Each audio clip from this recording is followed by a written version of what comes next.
Just as these Australian Aborigines still do in the 21st century, human beings replaced biological evolution with cultural evolution, transforming the accumulation of traditions into the most successful of all adaptive mechanisms.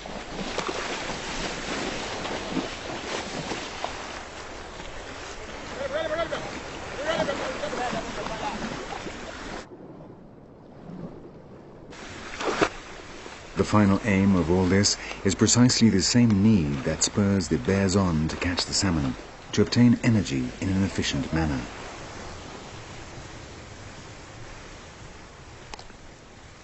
The hunter, having first removed the poisonous sting, proceeds to kill the ray. And killing is inevitable in the transfer of energy from one being to another. But the success of mankind as a thinking predator began in relatively recent times. Long before us, other animals honed their hunting techniques, aided by natural selection, a slow but surprisingly efficient process.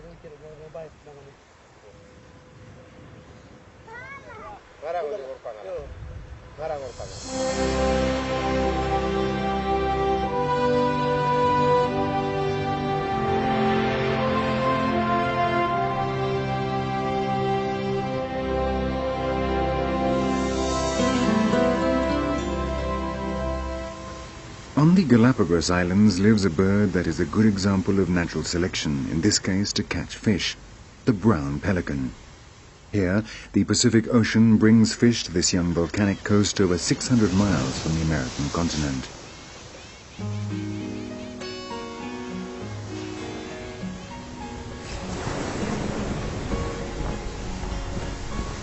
The method would appear to be simple.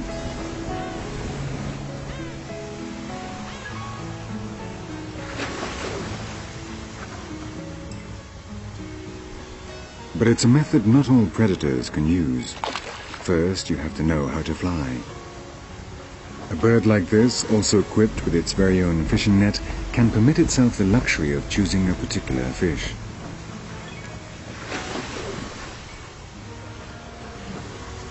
Since the reptiles ruled over the earth, birds have without a doubt achieved the most spectacular anatomical adaptations when it comes to fishing, not only here in Galapagos, but throughout the planet.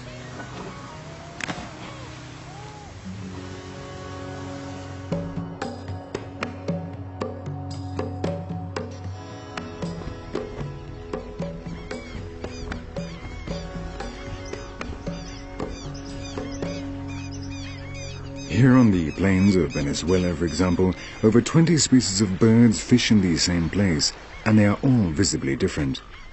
It would seem impossible for any fish to survive such a constant onslaught, but they do, and there is food enough for everyone.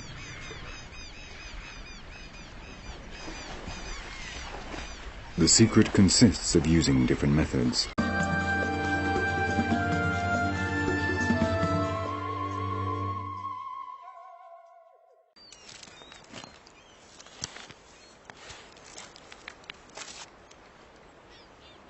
This grizzly bear is waiting.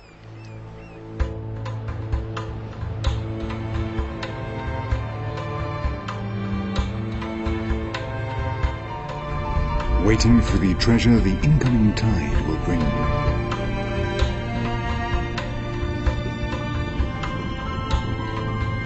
Millions of salmon of several different species are now returning to these Alaskan coasts to reproduce in the same rivers in which they were born.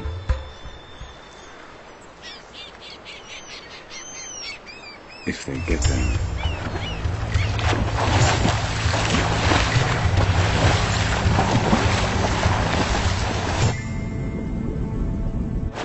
They are the largest brown bears in the world for a simple reason.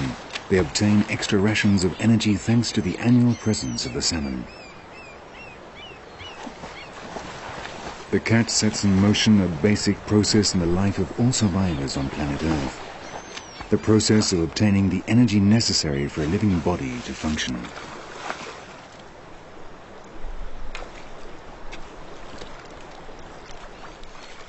The energy brought by the salmon from the sea will not be used for the purpose it had intended.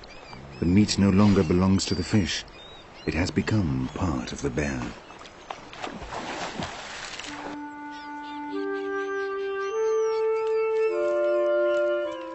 The energy used by the bears to walk here every year is more than compensated for by the energy obtained, so much so that individuals literally cannot assimilate such enormous quantities of food. But killing does not always bring such rich rewards.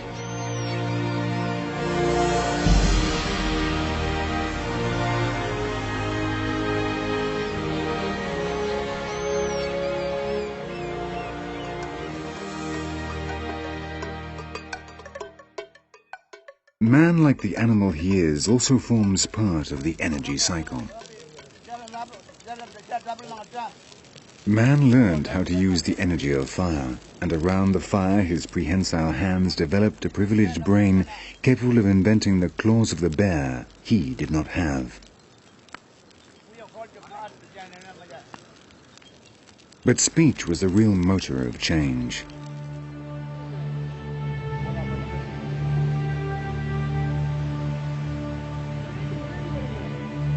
Through language, inventions were passed on from generation to generation, making it possible for humans to colonize the earth as they were able to obtain energy from other living beings, wherever they were.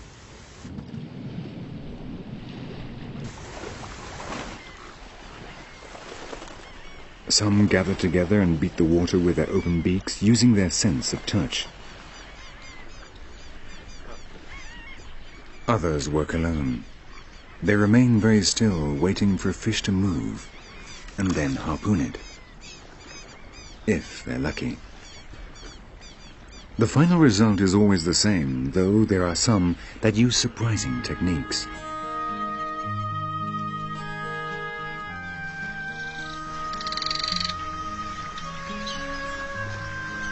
The cicabill cuts the surface of the water with its lower jaw, which, unlike most birds, is longer. It has to avoid the obstacles and the alligators, but the system works.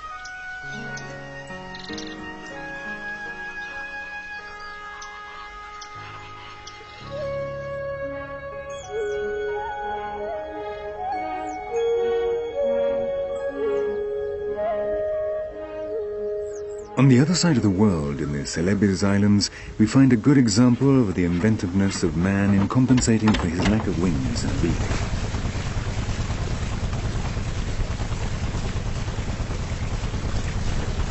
They are the bahau. They are fishing with kites, an ancient method to which recently has been added the advantage of outboard motorboats, but essentially has remained unchanged for hundreds of years.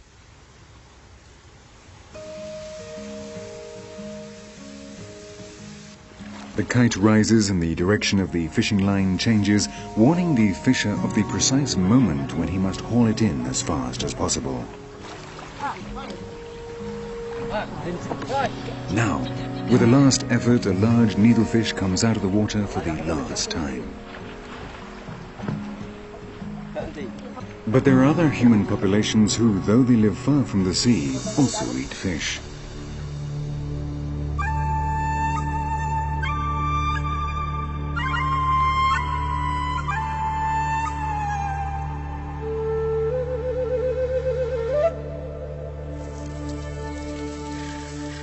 Here on the Guiana Massif in the south of Venezuela live ancient ethnic groups who have inhabited the Amazon forest for over 3,000 years.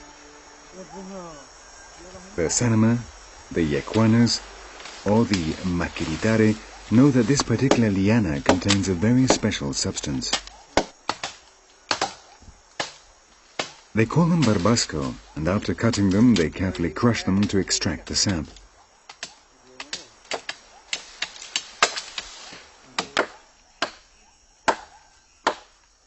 The curious thing about this technique is that over 1,000 kilometers away, the Huaranis in Ecuador use it in exactly the same way.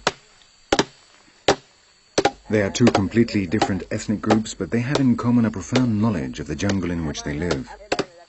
Here, their diet lacks mineral salts, and so these two people, essentially hunters, are very glad of the occasional chance to eat fish.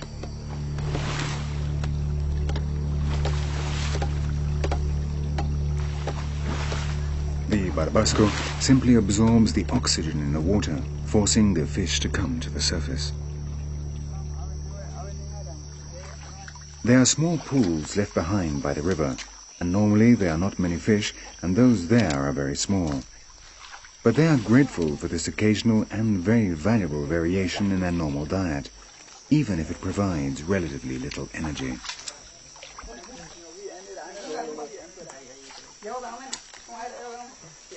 When it comes to quantity, however, it would be difficult to beat another very distant culture.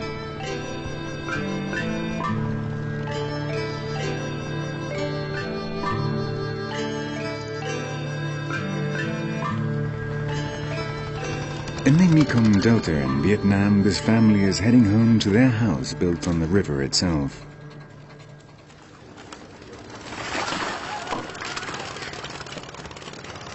They do not have to go fishing.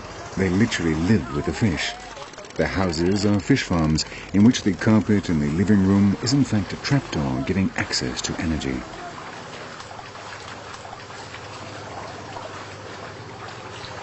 The entire family participates in looking after and feeding the fish imprisoned beneath their home. Human beings have become so efficient that they have managed to move, whether wisely or not, from subsistence ecology to the market economy. The excess energy can then be exchanged for other goods, or for money. In any case, the ultimate aim of all processes has not changed in the slightest. It is a question of eating the body of another animal in such a way that the effort is worth it, that the final energy balance is positive.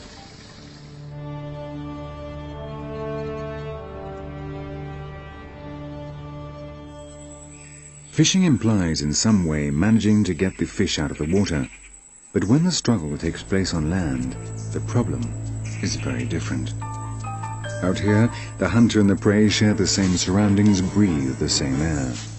Here, the interchange of energy is face-to-face, a challenge which natural selection has resolved by creating real killing machines.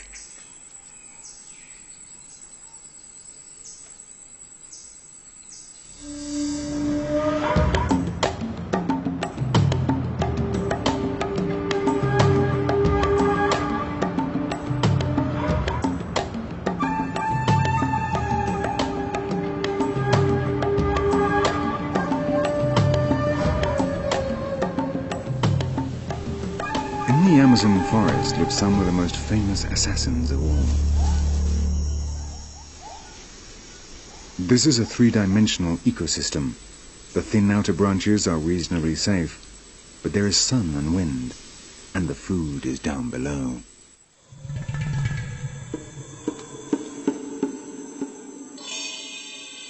Down there where the shadows have eyes, where sight is unimportant and everyone is in fact listening. On each branch awaits a feast or death. Everyone wants energy their bodies can use. Predation means catching with violence, the only language that evolution has taught the felines like this one.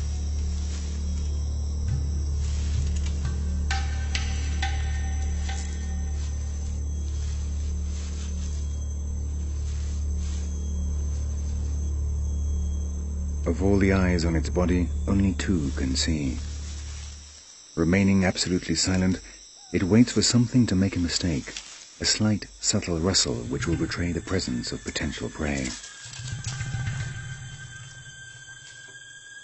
This iguana chose the wrong moment to wake from its sleep. The eyes of fear have found him, but he still hopes to remain unnoticed, camouflaged against the ground.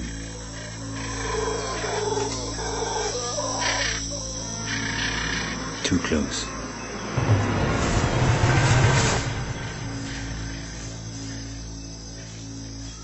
This hunter is an ocelot, but it could be any of the dozens of species of highly specialized predators that live on Earth. Their numbers are insignificant compared to those of their prey, but nonetheless their role in evolution is vital because it is they who decide who will live and who will die.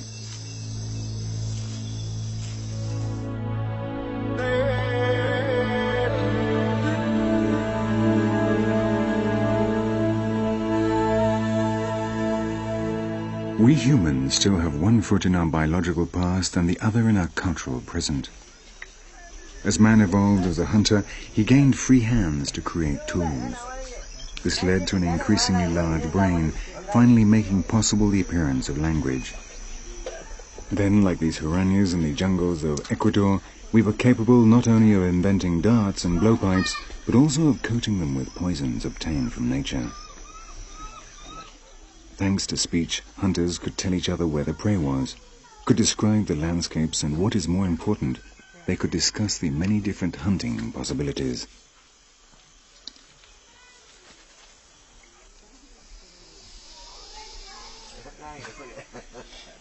Our hands developed in order to grab onto the branches, and our stereoscopic vision arose from the need to measure the distance between one trunk and another. But for some reason we decided to come down to the ground, and when we adopted an erect stance, our hands could be used to manipulate objects. It was then that we became cultural animals.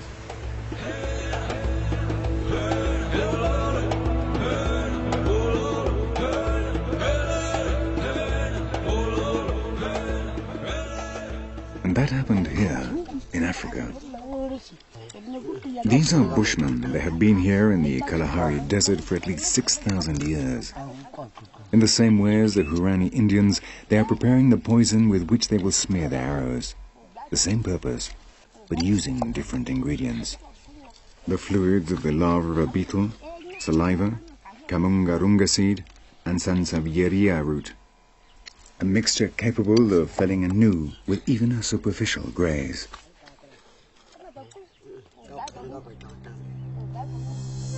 Throughout the world, Homo sapiens found a way to kill more and better, which made him the perfect predator.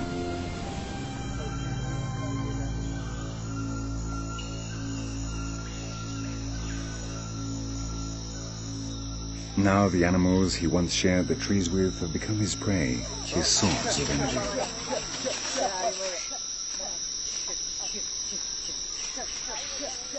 Man hunts in large groups in a coordinated manner with a vast knowledge of the behavior of other animals.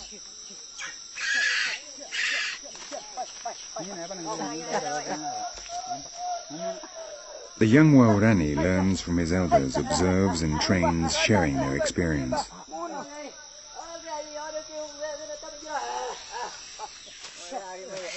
Not even the ocelot could catch a monkey high up in the trees, but the Huarani's blowpipes can launch the poison up into the very highest branches. And what is more, they are silent, so if one hunter fails, the master, the cultural predator, can still shoot.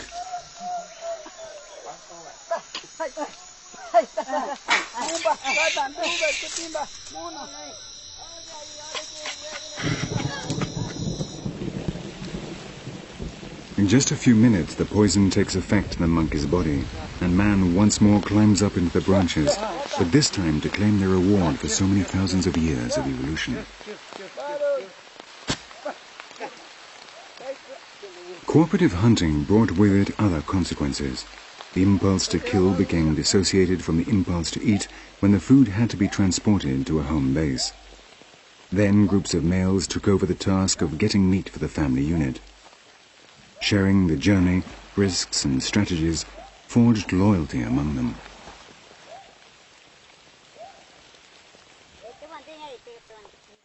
The Huaranis still believe that when they return home, the prey belonged to their wives.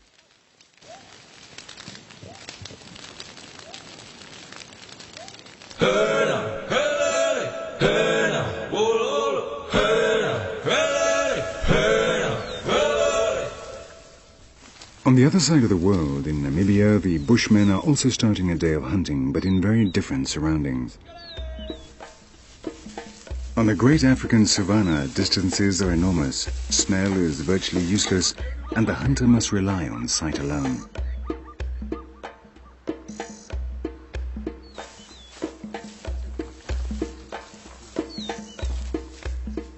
Sight, and of course experience and knowledge of the terrain. The signs left behind by the passing herd speak to the Bushmen. Every blade of grass provides information. Every stone conveys a message.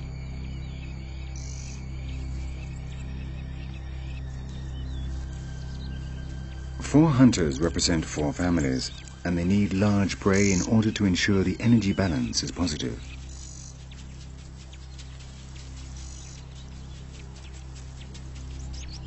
There they are, but getting close to a herd of oryx is not easy. Fortunately, they need get only close enough to reach them with their arrows.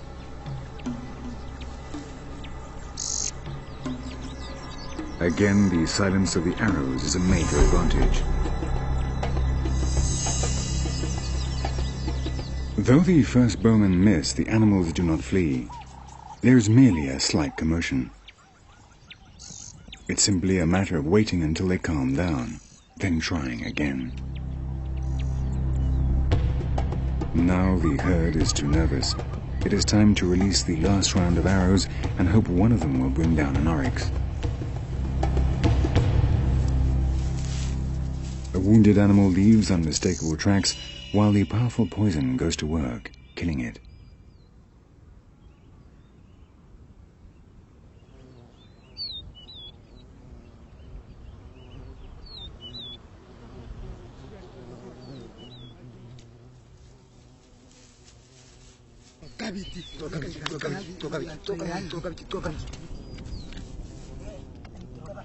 The long-awaited moment has arrived. For at least 100,000 years, this scene has been repeated countless times in Africa. As quickly as possible, they have to cut up the oryx to be able to carry the greatest quantity of meat back to the village before the flies and the hyenas claim their share. The great predator, the triumph of the brain over the claw and the hoof. Fresh meat, energy to enable the body to function. The essence of life and of death. But Man the Hunter went further still. He needed to find meaning beyond his stomach and advanced further than any other animal had ever gone. With the blood of his prey, the ancient human clans began to think of the possible existence of superior forces, and the religious predator was born, the quintessence of human curiosity.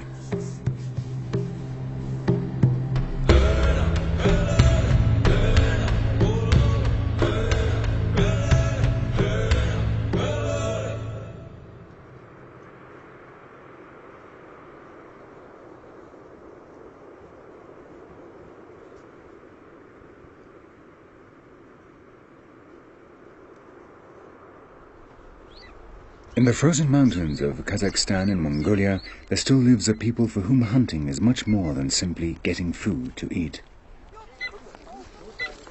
According to ancient legend, it was Genghis Khan himself who first held out his left fist to a bird of prey, thus beginning this people's tradition of training eagles. The fact is, the Kazakhs have achieved perfect symbiosis with both the horse and the golden eagle. These enormous golden eagles are all females, which are larger. They were caught in the mountain called Khan Tengri by young men using nets and trained with dedication to hunt wolves and foxes. For 10 years, the two hunters will live together. An old proverb says, "The eagle has his wings, the Kazakh his horse."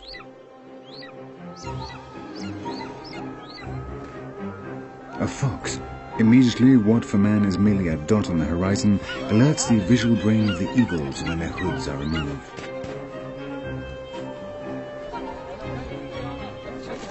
When they spot something moving, they instinctively launch into attack. Their sight is 8 times more acute than that of humans.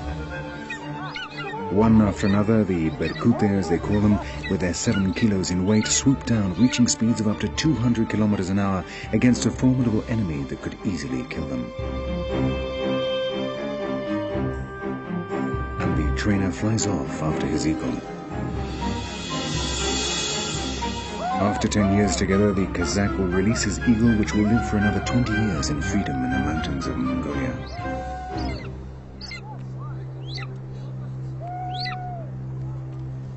Until then, the two predators will kill together with no reward other than the greatest of all energies, friendship.